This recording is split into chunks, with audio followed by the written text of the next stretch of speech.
Why do bodybuilders lift dictionaries? Why? Because it's great for their definition. Bruh. Womp womp.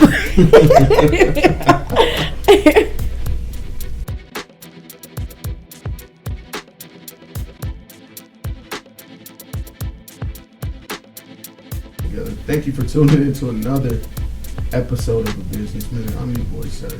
Today I'm joined with the lovely Miss Madison Mocha, aka Dictionkanari. How are you, man? I'm lovely. All right. I'm tired. Me too, a little bit. I could have slept a little more. Yeah, that's life. It is life. That's all adulting is. Wanting to sleep in, but you can't. But you can't. And paying bills. But anyway, once again, we got PowerLines Poetry in the house. Oh. Whoop, whoop, whoop. Shout out to everyone who's helped me complete this series that I'm doing on each one of you. And you were one of the last ones I had to get together and get done. Well, I'm hard to tag down. You flag right. down. You right. I had to send smoke signals. Not smoke signals. Yeah, man. I had to use a bat, man. I know you lying. I'm not. First of all, I don't even be outside when it's dark, so I know you lying. I ain't see it. I ain't see That's probably why you didn't see it, because you weren't outside. Exactly. I was in my damn bed. All right. So, Madison, if you could, for those people that don't know what you do, could you tell them what you do? I'm breathing. Hey, high five. That's all you need to know. Well, I am a student at the University of South Alabama. Mm-hmm. I am an English major. My concentration is in creative writing. My minor in communications, and I actually graduate in December. Thank God. Hey, congrats. I'm a poet. I'm a tutor. I'm a server. What else do I do? I sing. I dance. I sleep. I eat. I love to travel. Right. Yeah, you can just catch me just being around. I'm a social introvert, so like I'm so awesome at people, but at the same time I need a break from people like all the time. So, but somehow it works. Okay. Yeah. All right. Now going back to the poetry aspect, how long have you been doing poetry? I don't know, like. But my mom used to have me like sit in our basement. This is gonna sound like child abuse, but it's not. They didn't force me. I'm originally from Detroit, and so up north they have basements. So I would just sit in my little rocking chair, and she'd say, "You can write, you can draw, you can do whatever on your little pad, but you must write." So I would write little stories. I would write my name. I would draw pictures, doodle. I paint too, so I guess that's what that comes from. Okay. But I didn't really start performing or sharing poetry until probably junior year of high school. Like I was going through a lot at that time. First love, acting crazy. That whole transitioning from hey, you're preteen to full-blown teenager, like puberty hit me like a truck.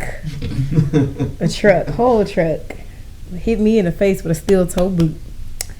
But no, we had things like sketch show at my high school, Booker T. Washington Magnet High School in Montgomery.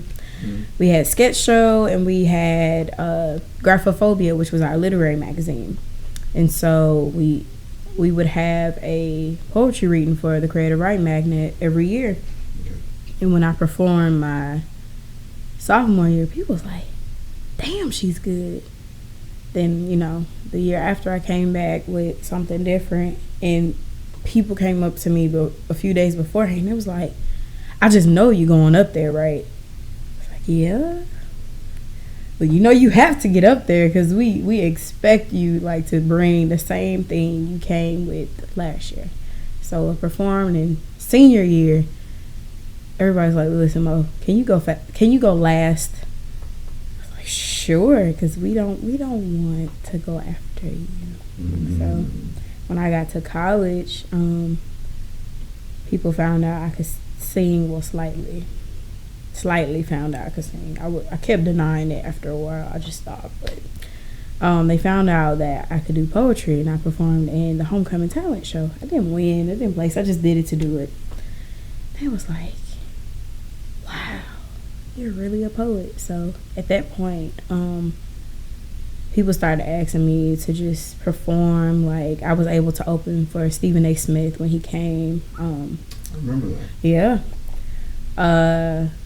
What else have I done? I guess like the month of February and April are very huge for me when it comes to poetry. Like, people are asking me to do stuff left and right. So even though I don't necessarily like, what's the word, like put myself out there, it's just my personality that speaks for me. And then in conversation, people find out, oh, you do spoken word. Okay, that's cool. So I've been able to like build the interest of poetry around me, like on campus and off campus, just because people have heard about me through other people. So, you know, people say, oh, we got to get these flyers out. I feel like the best type of advertisement is word of mouth. Mm-hmm. If this person can express what a certain event did or how a certain person affected them, then they're not going to forget that, and they want to be a part of that experience. So I just do what I do.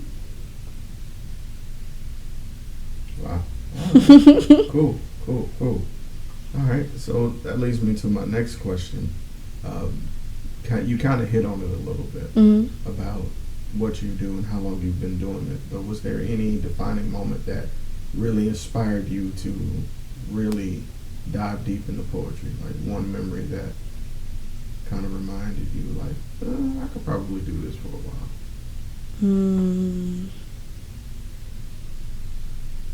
Let me see. Gosh, there's so many. Take your time. Well, even though I already knew, like, what I want to do for grad, I want to get my Master in Fine Arts and Creative Writing and my PhD in African American Studies, so I can teach poetry and African American Studies and Literature. Okay. And recently, we had a guest speaker, Donna Smith, come in. I spent practically the whole day with him. I was one of the few faculty and students to be selected to go to brunch with him at the Ruby Slipper. And then he came and spoke and did exercises with my poetry writing class. And then he walked with me he kind of walked behind me, and he was like, where are you going, Mocha? I was like, I tutor over here, at the library. And he was like, gosh, you just do so much. And then that night was his actual reading for the campus. And so I was one of the first people to get their book signed. And he said, hey, Mocha. And I said, oh, you remember me? He said, Mocha, you have the most infectious spirit. Like, how can I forget that? And as I walked away to go talk to my friends, he said, I expect some works from you soon. So it's like, I have no choice but to do this. People can feel it off of me. Like, they know that this is my passion, that it's so effortless. It's like, it makes no sense for you to be doing anything else. Like, if somebody walked up on me a year from now and saw me on the railroad, like, what the hell are you doing, Mocha? You're supposed to have a pen in your hand, And how dare I not pursue something that is God-given? To me, that's like saying God made a mistake to give you such a gift, So I'd rather embrace something that may not, a lot of people are like, oh, well, you're a writer. Writers don't make that much money. Well, you'll find a way to profit off what you can. Right. And if a person is truly supportive of your art, if they really appreciate what you do, they're going to show that. So I feel like whatever you have a heart for, you can make a living off of that. That you'll be able to take care of yourself. Because at the end of the day, when you have a career that you're passionate about, it's not even a matter of, am I going to eat tonight? It's a matter of, am I happy with what I'm doing right now? Mm-hmm. So, like, I don't mind going a few days on an empty stomach than to go into office 8 to 5 and wonder, what the hell am I doing here? So, I could be wrong. This may not be the path for me, but I'll figure it out when I get to the fork in the road. There it is. Now that leads me to my next question that kind of plays into what you just said. Were there any obstacles that you encountered along the way?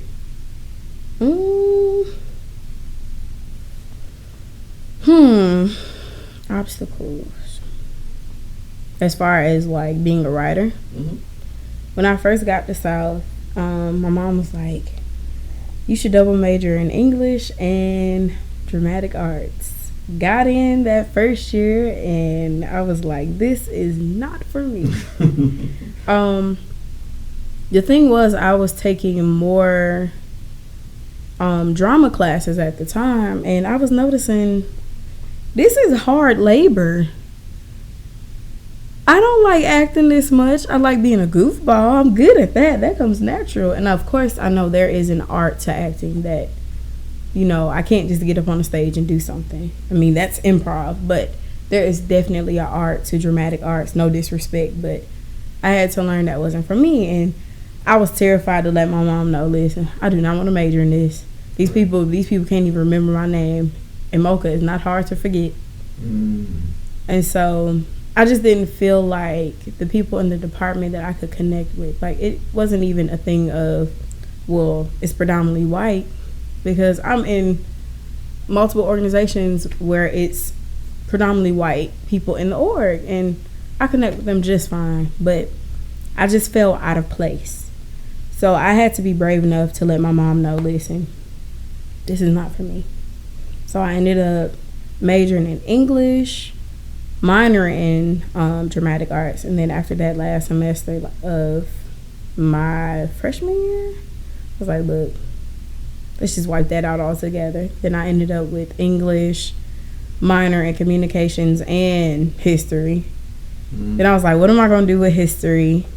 So I just wiped history out the equation, and here I am. And then history is one of my favorite subjects, so I was like, I have to do something with history, and that's where the PhD in African American Studies comes in. So you could do it all, you just got to figure out how to do it. I'm glad you said that. Yeah. Because that leads to the next question. The next question. Smooth transition. You set it up for me. How do you manage to balance everything that you do as far as organizational work, writing, tutoring? How do you manage that and your personal life? Saying no. I know I'm not the only person that has a problem with boundaries. Like, my generation specifically, like, we have this superwoman, superman complex. Like, we can do it all. We can do everything. We can sculpt this. We can shape this. We can change this. And you can't do everything at once. You can do everything, but can't do it all at once. And just like having time for myself, like just to think, like when I wake up in the morning, number one thing, thank God that I have breath in my body. 2, I'm going to get to class when I get to class, okay? Not saying that it's not important, but I'm not going to wake up and just be like, okay, let me get dressed so I can get to class, because class, it's a class. It's going to be there. I'm not always going to be here. So if I don't take care of my well-being, my mental well-being, emotional, physical, how am I going to be able to focus? You got to wake up every morning, check in with yourself. Mocha, how are you feeling? Because I know Friday morning, some in my spirit was just not feeling right. And whenever I feel that way, I call my mom, like, Ma, I don't know why I feel irritable right now. Like, I'm cool, I feel good. I feel like I'm gonna have a good day, but something is probing at me. Now, I'm an empath, so the people I'm really close with, if I feel something is wrong with them, I'm gonna check on them. What is wrong with you? And then there it is. So sometimes it's not even me. It's the people that I'm close to. And that's another thing about, balance. Yes, it's fine to make time for your friends, but you cannot let being there for them overshadow you being there for yourself. And then the extra stuff, like my organizations, it doesn't even feel like an obligation. Like one of my fraternities, Alpha Kappa Psi, business fraternity, I love my organization. I love my brothers. they ask us for the bare minimum. Each week we meet once a week. We may have an event every 2 weeks or something. It's not hard. You just have to. You can't plan over stuff. So if you know you got to be at this one place, don't tell somebody, oh, I can be there. I just may be late, because you don't want to be known as the person that's coming in at the ass of everything. No, we don't want to build that reputation. So if you cannot go, I feel like it's more respectable to say, I can't make it this time. Right. Can we reschedule? Because I feel like it's not just me. It's a out thing, external thing. Like, if I respect myself enough not to be pushed, people will know that's not the person I can push. So right. Boundaries are very important, internally and externally. All right, cool. Now, my next question is kind of like an amalgamation of all of your experience doing spoken words, every event that you've gone to, every podium, every stage, everything. Every time you perform, is there one set that you remember as the most memorable moment?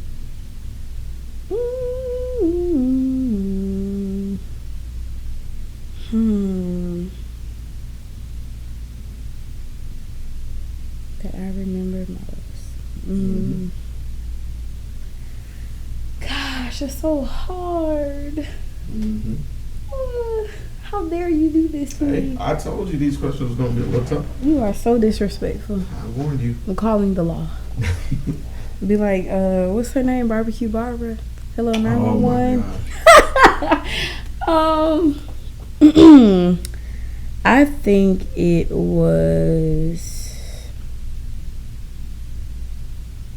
wasn't even spoken word, actually. Really? One homecoming step show the Greeks put on. They had King Ali host. It's an Instagram comedian.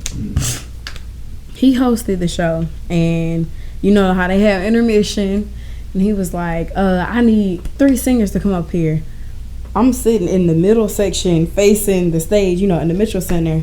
I look to my right, 15 people looking at me. I look to my left, 15 more people are looking at me. So I cross my legs. I'm not getting my ass up there on this stage. Then my friend Kiki, she's like, Mocha, go up there. I was like, okay, fine.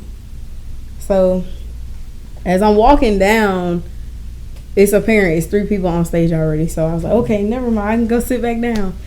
I was Miss Black and Gold 2016, 2017. And Nick, one of the alphas, he grabbed me. He's like, go up there. And King Ali, he was like, oh, we got one more. Come on up. Walked up. It was one girl. I can't remember her name. She was an AKA, but she has such an amazing voice. Like, she sings a lot of gospel songs.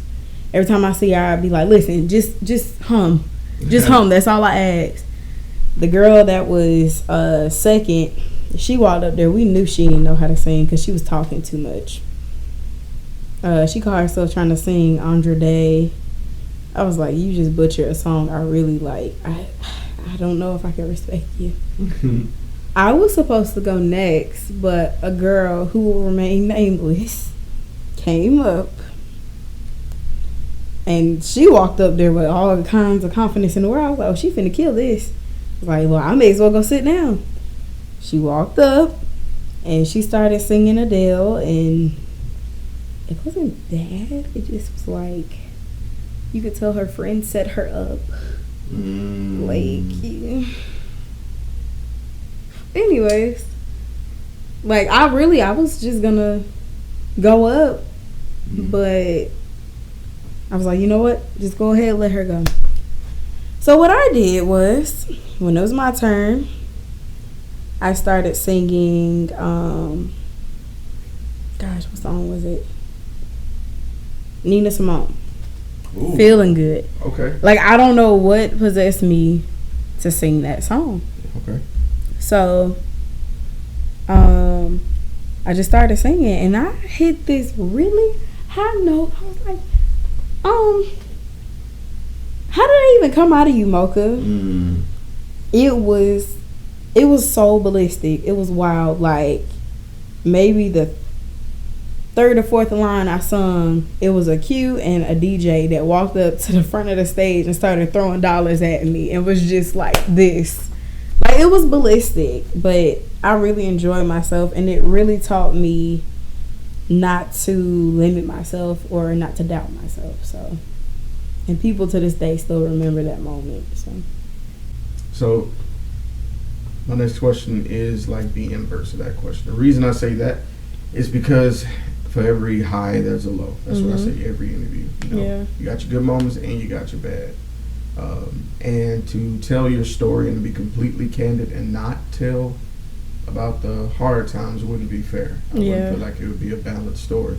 So at any time, did you feel like you wouldn't be successful, whether it be with poetry, whether it be in your career? And if so, who or what changed your mind? I wouldn't say not successful. I don't know. Diane Marie Hunter always taught me it don't matter if it's one person or a million. You gotta believe in yourself, period. So I can't really say there was a moment that I didn't feel like I would be successful. Of course, I had my days where I was like, I don't want to do this shit. I don't feel like doing this. Can I do this instead? It's hard. But as far as, and I'm not trying to, pose myself as, oh, nothing bad happens to Mocha, because that's not true. Like, it's just, I think it's just my perspective on things. Like, why are you so positive? Because, why not? True. Like, one of my favorite quotes is from I'm Such a Kid, the movie Happy Feet 2. There's this krill that is asking his friend, he's like, what's at the end of the swarm? And he kept telling him, more swarm. And after that, more swarm on top of that. And then after that, we are a swarm without end. So he was like, well, everything has an end. I end. He's like, that's not a happy ending. He was referring to his tail. So his friend was like, Bill, I fear the worst. And the guy was like, I fear the worst too, because fearing the best is a complete waste of time. So why fear the good? I mean, of course, we know the bad is going to be there. The bad is in the corner like, look at his ass waiting for you to walk in. But you always have the good that may come in late, the late party goer. But hey, I mean, the good and the bad, it's like you can't have one without the other, yin and yang. So I don't know, I just can't say I've had a moment where I felt like this is just not it at all. Like, words have been my foundation. Like, that's where I find stability. When I can't verbally say it to somebody, I can write it and it makes sense in my world. And sometimes it don't have to make sense for people outside of that world. So at the end of the day, if I have my words, then I'm good. I appreciate that. You just confirmed something for me. I appreciate that. No, I'm serious. Yeah. I think my biggest fear with my writing is that it won't make sense to the person I may recite it to, but then again, it was never for them to begin with. Amen. Good point, man. Good point. All right. So my next question is what I call the long-term question. Now, I call it that because where would you like to be? Whether it be in poetry, in your career, in the next 1 year, okay, in the next 3 years, okay, and then in 10 years. Oh, child. Come on. Hold on. Go ahead. I'll take a sip of the water. Lord have mercy. Truth the juice is what I call it. He nosy, y'all. Just nosy. 1 year, God willing, I will be at a fully funded Master in Fine Arts program for creative writing, either at University of Michigan in Ann Arbor, my hometown, either Purdue University, either Vanderbilt University, and a few other programs I'm still looking at. Mm-hmm. So prayerfully I will be there in a year, just studying, taking in everything I can. 3 years. 3 years I plan to either be doing a fellowship or actually graduating from whatever program I select. I also want to come out with at least one of my children's books and one of my books of poetry. Mm-hmm. What's the other one? How many years? 10. 10. Okay, 10 years. I'll have my PhD, hopefully. Or I'll be working on my PhD for African American Studies. I want to be, I will be a best-selling author. And that comes with children's books, books of poetry, short stories, essays. And I want to be working on my mother's book. I want to do a book about my mom. She is a cancer survivor. She's been 2 years strong, in remission. She used to have multiple myeloma, which is a cancer of white blood cells, bone marrow, something like that.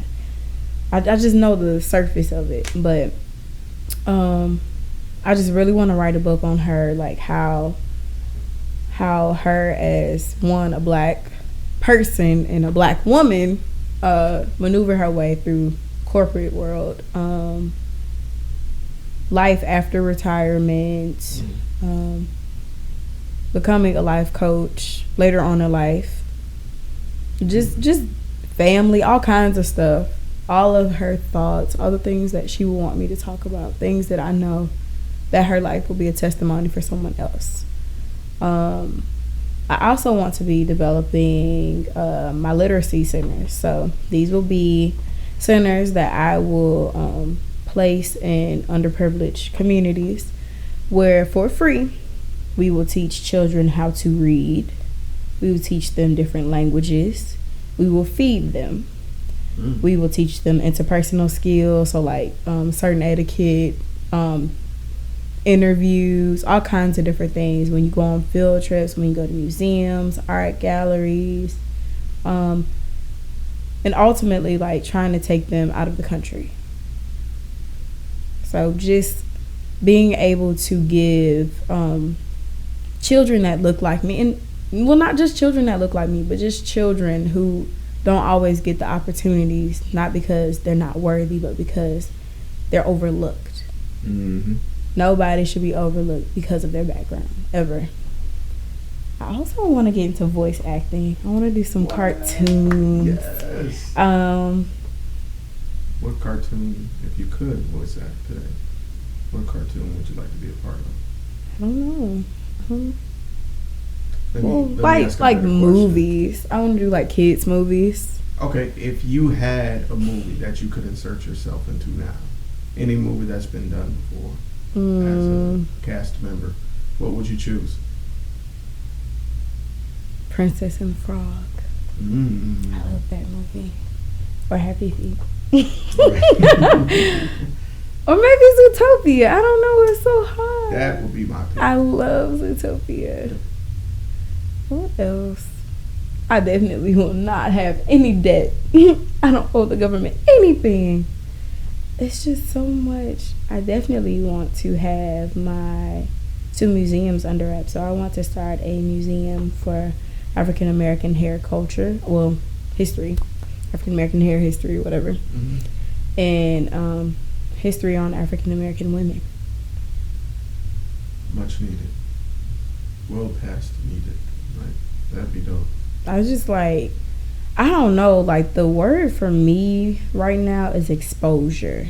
Mm-hmm. Like just being able to show people that this is what you thought of us, this is what you think of us, and you are completely wrong. Mm-hmm. Okay. All right, Miss Maddie, I see you. And kudos to you on these dreams. These are some awesome ones. If I ever heard some So I wish you the best. I may not be able to get them done, but guess what? Can't nobody stop me from starting them. That's true. You can try. That's what you control. Yeah. So my last question is my favorite one, because this is the question I dedicate to everybody that's listening. Mm-hmm. The hardest thing you can do is start something for yourself. Mm-hmm. Sharing something private with you, whether it's an idea, a hobby, a career, whatever it may be. Sharing it with the world is terrifying at first, but it could be the blessing that's needed. So, to that person that's afraid to take the first step, what words of encouragement would you have for them? Get comfortable with being uncomfortable. You cannot control everything. That's where so much anxiety and worry and anguish comes from. We cannot control everything. The sooner we realize that, and everybody is not a believer, but it says in scripture not to worry. So many times, do not worry. And I feel like everyone should know that there is some kind of entity out there watching over you, taking care of you, whether you believe it or not. So whatever it is that you want to do it for you. Don't do it for this person because they think it's a good idea. If that's not for you, don't do it. And that goes back to boundaries, saying no. Why not? Like, there's so many people out here who are doing the same thing, and yet they're all excelling. Like, I cannot tell you how many hairdressers I know, so many barbers I know, so many people in photography, and guess what? They all eating. They are. So the way I see it, gosh, one of my mentors, Dean Mike Mitchell, we talked not too long ago, and he said something that really resonated with me. There's enough sun for us all. Like, just consider how big the sun is to the earth. It's a speck. Then consider how small you, like, as one person on earth is. That's pretty small, right? Now consider yourself in relation to the sun. Got a point. All of us be out there sweating in our crevices the same way, from the same heat. That's true. You take what you can from the sun and do whatever you want with it. So just do it. Whatever it is, do it. You may fall flat on your ass, but that's what your legs are for. Stand up. And even if you don't have legs, look up. Only you can stop you. That's the way I see it. So, do you really want it in the first place? That's what you must ask yourself. Do you really want it? And when you're able to answer that, go from there. Baby step it.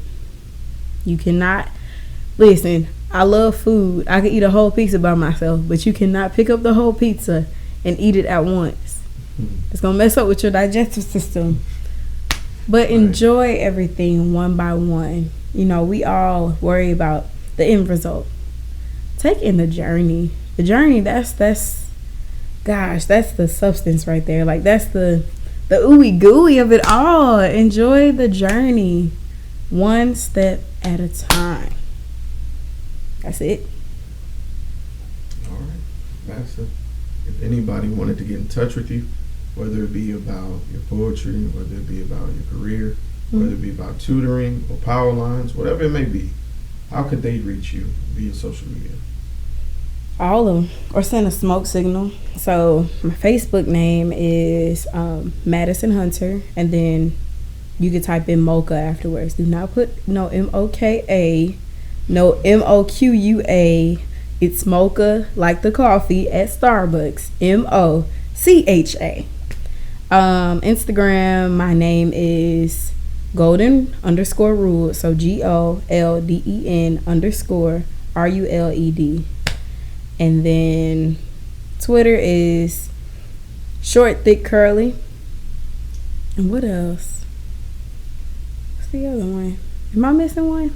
You said, do you have a Snapchat? I do have a Snapchat. Hey. So my username, this is gonna sound weird. I made this shit when I was like 13 or 14, something. It's Tuxedo Smile with a 3 instead of a E. So SMIL3.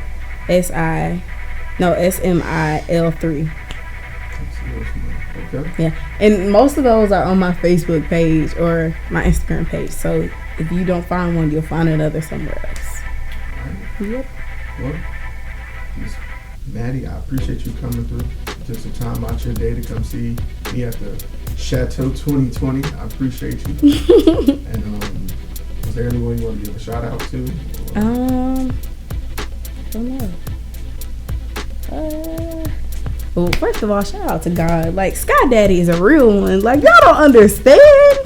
Y'all be going through stuff and then he'll turn around and do something like, you real pesky, you know that? I don't know, just black women and black men, like, we act like we don't like each other. Y'all gotta stop that. But I still love y'all regardless. There is nothing that's gonna make me stop loving black people. Shout out to college students. I know y'all going through it right now. I can't say I'm going through, but I am going through it, and I know everybody is going through some type of process right now. So please hold on. Do not give up on yourself, because at the end of the day, sometimes you may just have yourself. Shout out to my brothers of AK Psi and my sisters of SAI, my sisters of Women of Excellence, and all the 50 million other organizations I'm a part of. And most importantly, shout out to PowerLines. I haven't seen y'all in forever and I miss you, but always a family, far and near. Well, that's it. Well, again, I'm Sirr. It's been 2020. Business Minute, Miss Dictionkanari. Y'all ready?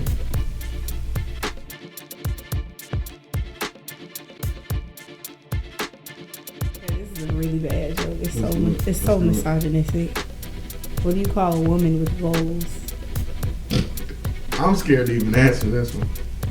What? A soccer mom. Ooh. Ooh. Okay. You win. I don't have one that bad. It's so terrible. I don't have one I don't know. I just thought about